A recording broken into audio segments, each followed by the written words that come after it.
पीला सूट का जादू। एक समय की बात है, दीपा अपने चाचा चाची के साथ रहती थी। दीपा की चाचा चाची काफी गुस्से वाली किस्म की औरत, वह आए दिन किसी ना किसी से झगड़ा करती रहती थी। दीपा के मम्मी पापा एक कार एक्सीडेंट में मर गए थे। तभी से दीपा अपने चाचा चाची के साथ रह रही थी। उसकी चाची दीपा से सारा घर का काम कराती थी, बदले में भर पेट खाना भी नहीं देती थी। दीपा एक दिन दुखी होकर अपनी माँ को याद करके बोल रही थी, माँ पापा आप लोग मुझे छोड़कर कहाँ चले गए? यहाँ देखिए, मुझे खाना भी नहीं चाची देती है भरपेट, और मुझसे ही घर का सारा काम कराती है, मुझे पढ़ने भी नहीं देती। आप कहाँ हो?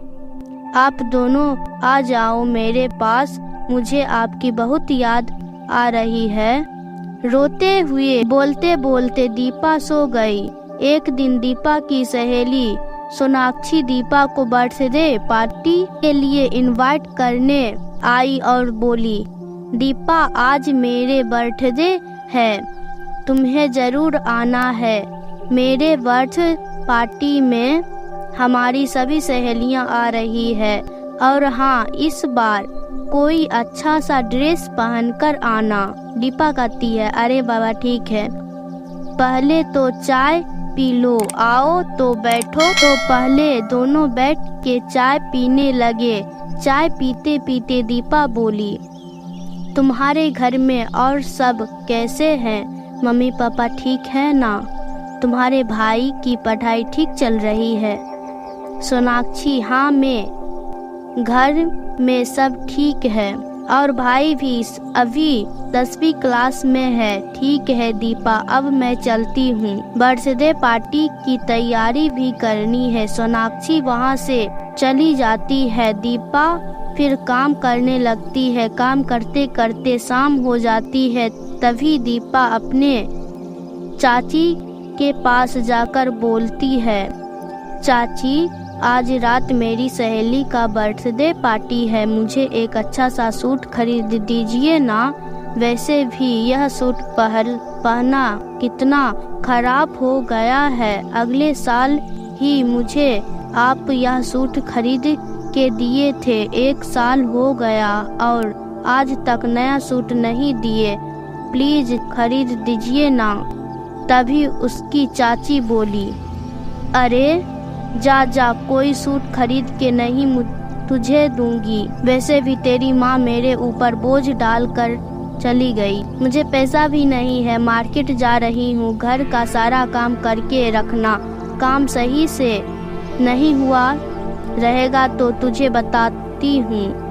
आके इतना कह कर वह मार्केट चली जाती है। दीपा घर का काम करने लगती है और उदास होकर शाम के वक्त वह अपने बगीचे में बैठी रहती है। तभी उसकी नज़र बहुत ही प्यारी खरगोश पर पड़ती है। उस खरगोश को लेकर प्यार करने लगती है। कुछ ही देर में वह खरगोश एक खूबसूरत परी में बदल गई।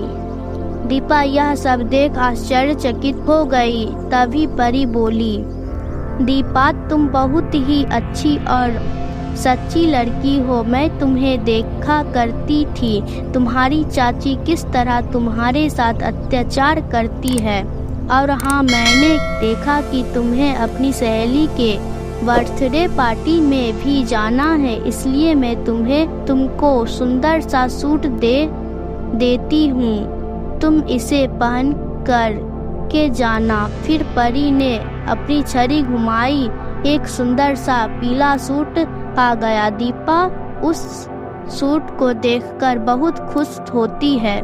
फिर परी को धन्यवाद देकर वह सूट लेकर चली जाती है। दीपा जब वह सूट पहनकर अपनी सहेली के बर्थडे पार्टी में पहुंचती है तो, दीपा यह सूट तुम कहाँ से लाई है? बहुत प्यारी सी सूट है। दीपा बोली, हाँ ठीक है, पहले चलो पार्टी एंजॉय करते हैं। वह सब पार्टी में खूब एंजॉय करते हैं। उसके बाद सभी लोग खाना खाने लगते हैं। खाना खाते हुए दीपा की सहेली बोलती है, दीपा मुझे तो लगा था तू नहीं आएगी। बाय द वे मुझे बहुत खुशी हुई है, पर यह सूट बहुत अच्छा है, मुझे भी एक बाजार से खरीदवा देना। दीपा बोलती है, हाँ ठीक है बाबा, अब मुझे जाना है, चाची मेरा इंतजार कर रही होगी, नहीं तो बहुत गुस्सा करेगी, रात्रि बहुत हो गई है, कोई चलो मुझे छोड़ दो। उसके बाद दीपा अपने घर चली जाती है। दीपा घर पहुंचकर देखती है कि उसकी चाची बेड पर लेटी हुई है। तभी दीपा चाचा से पूछती है, चाचा चाची को क्या हुआ है? तभी चाचा बोलते हैं, बेटा चाची सीढ़ी से उतर रही थी, तभी सीढ़ी से गिर पड़ी। दीपा बहुत उदास हो जाती है और सोचती है कि मेरी चाची कैसे ठीक होगी। उसे याद आता है, क्यों ना मैं परी जी को बुलाकर अपनी चाची को ठीक करवा लूं। तभी वह परी जी को आवाज लगाने लगती है। तब परी आती है और उसकी चाची को ठीक कर देती है। तभी परी बोलती है, देखो तुमने इसे कितना दुख दर्द तकलीफ दी है, फिर भी तुम्हें इस हालत में देखकर दुखी है यह और रो रही है। इतना सुनते ही चाची जी सोचती है और दीपा को गले लगाकर रोने लगती है। उसके बाद सभी खुशी खुशी अपने घर में रहने लगती है। इस कहानी से सीख मिली कि कभी भी दूसरे बच्चे को पराया नहीं समझना चाहिए और अपने पर बच्चे की तरह देखभाल करना चाहिए।